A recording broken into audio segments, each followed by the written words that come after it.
We begin tonight with a developing story from Sligo, Ireland, where authorities are investigating the discovery of a body found early this morning on the shores of Ross's Point.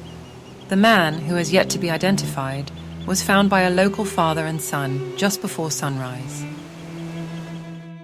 According to initial reports, the man was found lying on the sand with no visible signs of struggle or injury.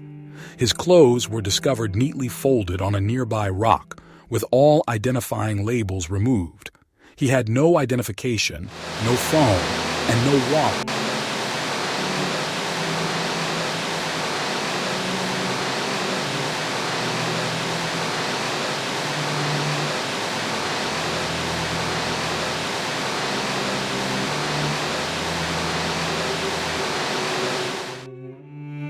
June 16th, 2009.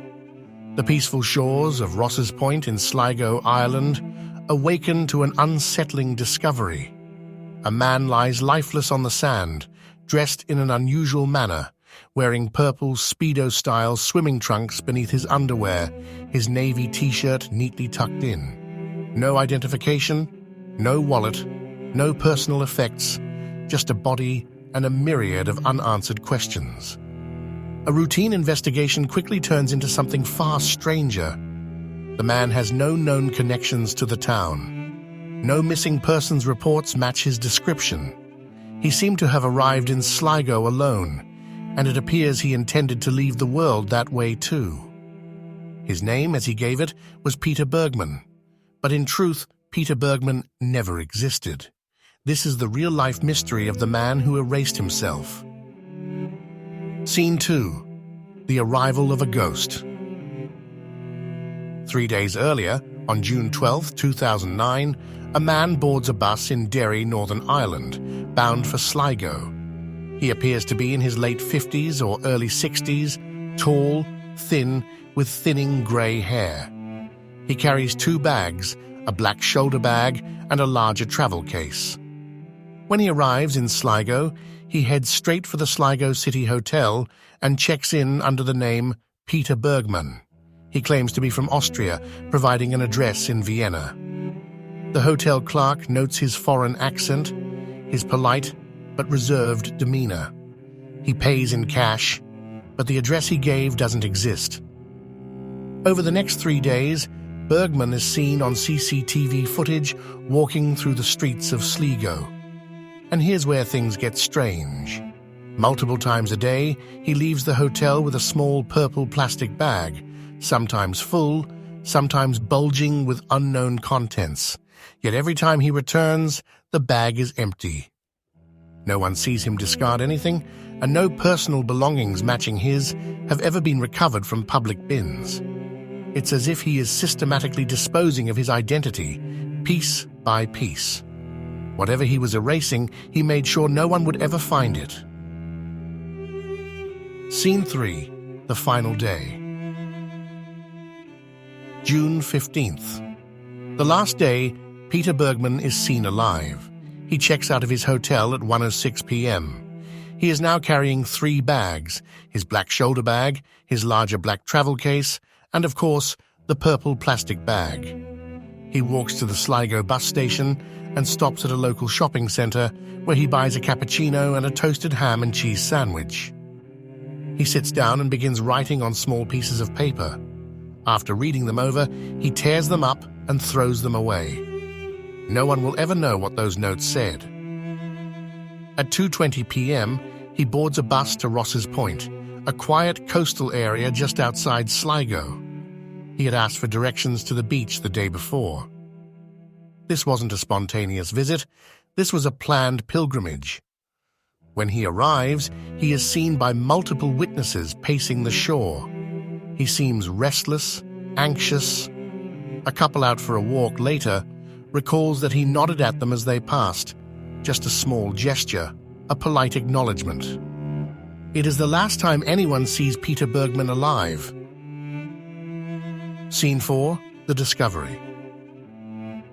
The next morning, at around 6:45 a.m., a father and son training for a triathlon stumble upon Bergmann's lifeless body on the beach. His clothing is peculiar, his underwear worn over his swim trunks.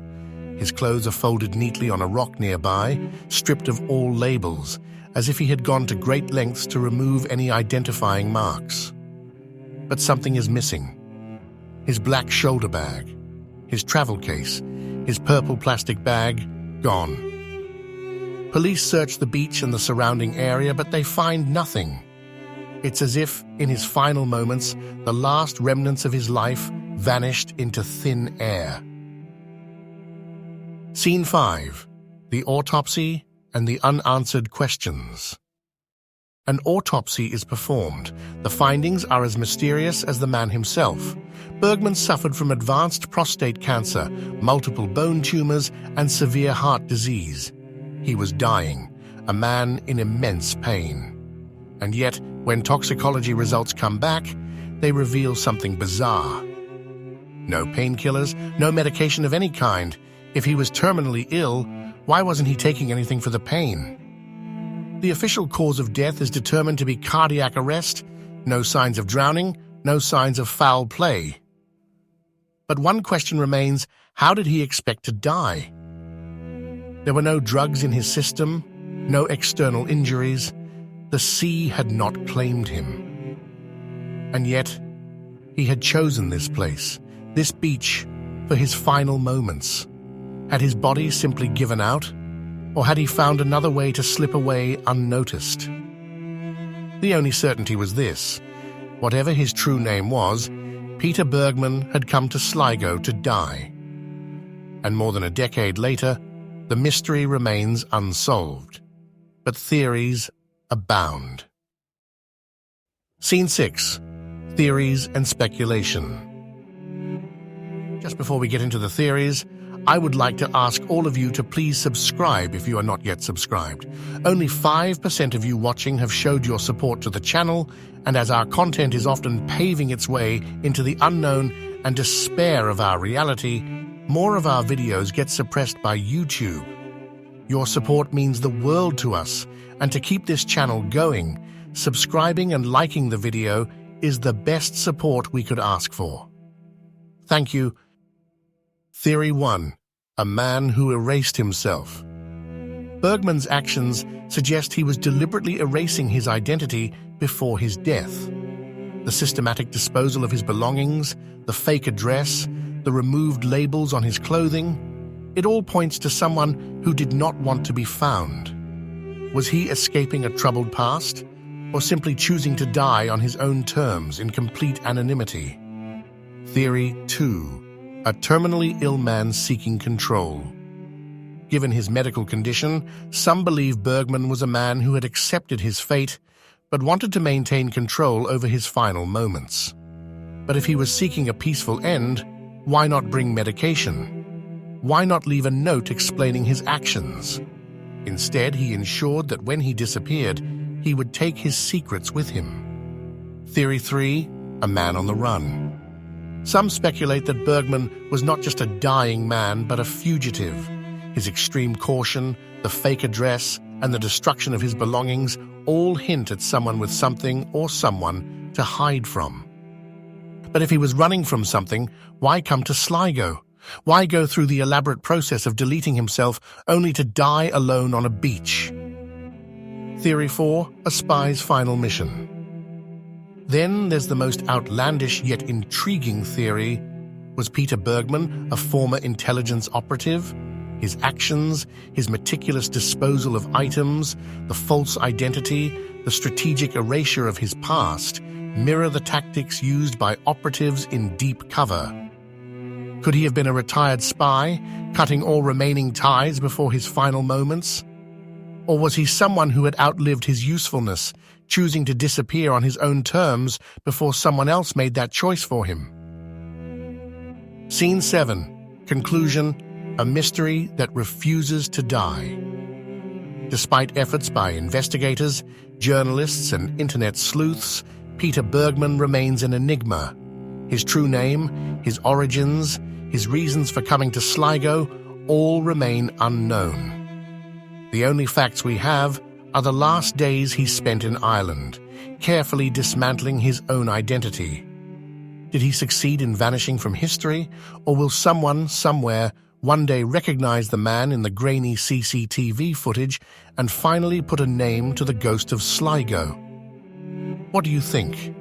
Was Peter Bergmann a man seeking solitude in death, a fugitive escaping his past, or something even more mysterious? Let us know your theories in the comments below. And don't forget to like, subscribe, and hit the bell so you never miss another journey into the unknown right here on Legends Unveiled.